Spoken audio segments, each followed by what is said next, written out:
Presenting the classics of Sam P. Chaladurai. Sam P. Chaladurai அவர்களின் போதனை களஞ்சியத்திலிருந்து அவர்களை நீதியின் வழியிலும் நியாய பாதைகளுக்குள்ளும் நடத்துகிறேன். நல்ல கவனிங்க. வெள்ளியை காட்டிலும் பொன்னை காட்டிலும் உலக பொருட்களை காட்டிலும் கர்த்தருடைய வார்த்தை ஏன் மேலானது என்று 21ஆம் வசனம் மிகவும் அருமையாக சொல்லுகிறது. கர்த்தருடைய வார்த்தை ஏன் மேன்மையானது? வெள்ளியை காட்டிலும் பொன்னை காட்டிலும் நம்முடைய வாழ்க்கையிலே எந்த பாதையிலே நாம் செல்ல வேண்டும் என்கிறதை குறித்த கைடன்ஸ், வழி நடத்துதல் நமக்கு கிடைக்கிறது. கர்த்தருடைய வார்த்தையை நீங்கள் மேன்மையாக உங்களுடைய வாழ்க்கையில வைக்கும் போது மிகுந்த ஞானத்தினால் நீங்கள் நிரப்பப்பட்டு வாழ்க்கையின் சரியான நேரத்திலே சரியான தீர்மானத்தை எடுக்கக்கூடிய திறமையை நீங்கள் பெறுகிறீர்கள். நீங்கள் எடுக்கிற தீர்மானம் உங்களுக்கு காரியங்களை வாய்க்க செய்யும். சரியான தீர்மானம் கர்த்தர் உங்களுக்கு வைத்திருக்கிற வழியிலே நீங்க போவீங்க. ஏன்னா கர்த்தர் உங்களை நடத்துவார். இது சொல்றேன் நான், கவனிங்க. இதை எவ்வளவு பணம் கொடுத்தாலும் வாங்க முடியாது. ஹலோ, எவ்வளவு வெள்ளியும் பொன்னையும் வைத்திருந்தாலும் எந்த பாதையில செல்வது என்கிற அந்த ஞானத்தை நாம் வாங்கவே முடியாது. 20ஆம் வசனம், என்னை சிநேகிக்கிறவர்கள் மெய்ப்பொருளை சுதந்தரிக்கும் படிக்கும். இங்க பாருங்க, மெய்ப்பொருள் என்று சொல்லப்பட்டிருக்கிறது. மெய்ப்பொருள் என்று சொன்னால் ஏதோ ஒரு ஆவிக்குரிய ஆசீர்வாதத்தை இங்கே குறிக்கவில்லை. அவளுடைய களஞ்சியங்களை நான் நிரப்பும் படிக்கும். இது செழிப்பை குறிக்கிறது. பூலோகத்திலே உள்ள பொருட்கள் செழிப்பை குறிக்கிறது.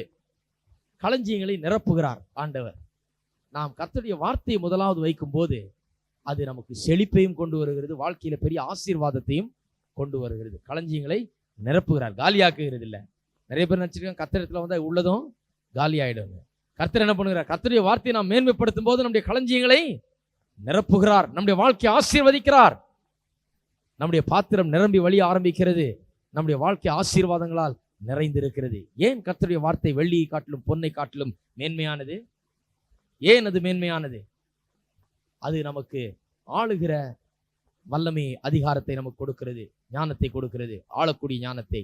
தேசத்தை ஆளுவதா இருந்தாலும் சரி, வீட்டை ஆளுறதா இருந்தாலும் சரி, சபையை ஆளுகிறதா இருந்தாலும் சரி, நம்முடைய அலுவலகத்திலே நாம் ஆளுகிறதா இருந்தாலும் சரி, எங்கே ஆளுகிறதா இருந்தாலும் ஆளுகிற ஞானத்தை நமக்கு அது அளிக்கிறது.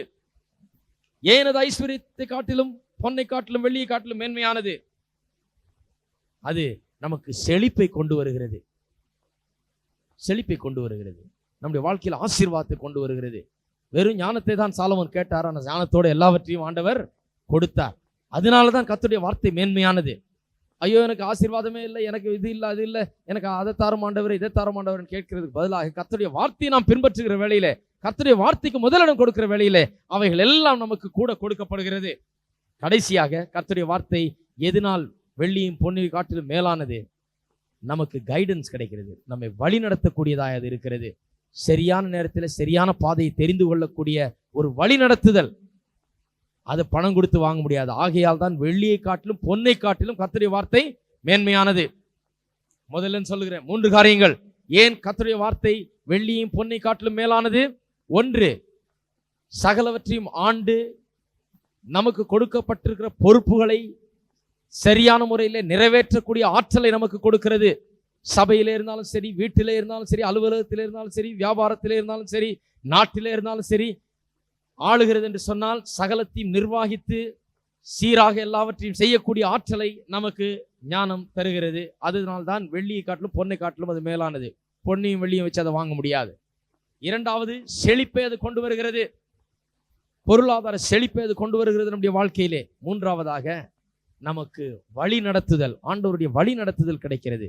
கர்த்தருடைய வார்த்தையை நாம் முக்கியப்படுத்துவோம் என்றால், வெள்ளியை காட்டிலும் பொன்னை காட்டிலும் அவருடைய வார்த்தையை முக்கியப்படுத்துவோம் என்றால், அது நமக்கு செம்மையான பாதையிலே நம்மை வழி நடத்துகிறது. ஆகையால் தான் கர்த்தருடைய வார்த்தை வெள்ளியை காட்டிலும் பொன்னை காட்டிலும் மேலானதா இருக்கிறது. ஞானம் கூப்பிடுகிறது. ஆனா ஞானம் கூப்பிடும் போது நாம் சில நேரத்தில் அங்க இருக்கிறது இல்லை.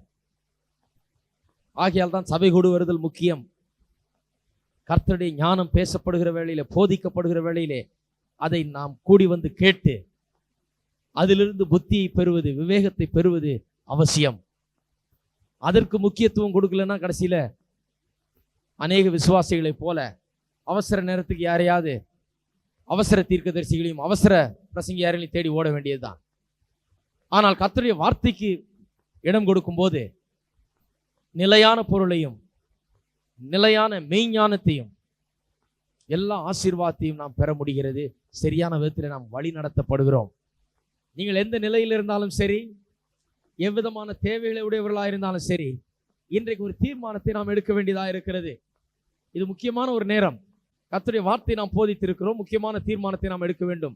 வாழ்க்கையிலே எல்லாவற்றை காட்டிலும், வெள்ளியை காட்டிலும், பொன்னை காட்டிலும், உலக பொருட்களை காட்டிலும் கர்த்தருடைய வார்த்தைக்கு முக்கியத்துவம் கொடுக்கிறேன் என்ற தீர்மானத்தை நாம் எடுக்க வேண்டும். அதை கொடுக்கிறோமா என்று சோதித்து பாருங்கள்.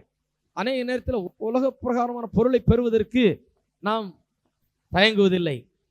அதற்காக தீவிரமான நடவடிக்கையில் இறங்குகிறோம்.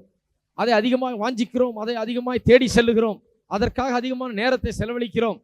அதுக்கு முடிஞ்சா போவோம், இல்லைனா விட்டுருவோம், அப்படி வாழ்றதில்லை. நாம் அநேகர் அதை மிகவும் தீவிரமாய் வாஞ்சித்து நாடி தேடி அதை அடைய பார்க்கிறோம். உலக பொருட்களை கர்த்தருடைய வார்த்தையை எப்படி வாஞ்சிக்கிறீர்கள் என்று சோதித்து பாருங்கள். கர்த்தருடைய வார்த்தையை உங்களுடைய உள்ளம் எப்படி வாஞ்சிக்கிறது? ஆலயத்துக்கு செல்வதை வாஞ்சிக்கிறதா? கர்த்தருடைய வார்த்தையை படிப்பதற்கு வாஞ்சிக்கிறதா? அதை தியானித்ததை அறிந்து கொள்வதை வாஞ்சிக்கிறதா? உலக பொருட்களை வாஞ்சிக்கிறது போல அல்லது அதற்கு மேலாக கர்த்தருடைய வார்த்தையை வாஞ்சிக்கிறீர்களா? நிச்சயமாக அதற்கு மேலாக நாம் அதை வாஞ்சிக்க வேண்டும். இன்னும் கேட்டால் உலக பொருட்களை அல்ல, கர்த்தருடைய வார்த்தையே நாம் வாஞ்சிக்க வேண்டும். அதை வாஞ்சித்து அதை விரும்பி அதை நாம் கேட்கிற வேளையிலே கர்த்தர் சகல ஆசீர்வாதத்தை நம் மத்தியிலே கொண்டு வருகிறார், நம்முடைய குடும்பங்களிலே கொண்டு வருகிறார். இதுதான் ஆசீர்வாதத்தின் ரகசியம். கர்த்தருடைய வார்த்தையின் மேன்மை, அதை நாம் உணர வேண்டும். அதுக்குரிய தீர்மானத்தை நாம் இன்றைக்கு எடுப்போம். உங்களுடைய உள்ளத்தில் நீங்கள் தீர்மானத்தை எடுங்கள். ஆண்டவரே, உங்களுடைய வார்த்தைக்கு நான் அப்படிப்பட்ட முக்கியத்துவத்தை தர தவறிவிட்டேன். முடிந்தால் செல்வோம், முடிந்தா பார்ப்போம், நேரம் இருந்தா செய்வோம் என்று அப்படிப்பட்ட ஒரு எண்ணத்தோடு வாழ்ந்து விட்டேன். இனி அப்படியெல்லாம் ஆண்டவரே, எல்லா நேரத்திலும் எந்த சூழ்நிலையிலும் உம்முடைய வார்த்தைக்கு அதிக முக்கியத்துவத்தை நான் செலுத்துவேன். எல்லாவற்றை காட்டிலும் உம்முடைய வார்த்தை மேன்மை உள்ளது.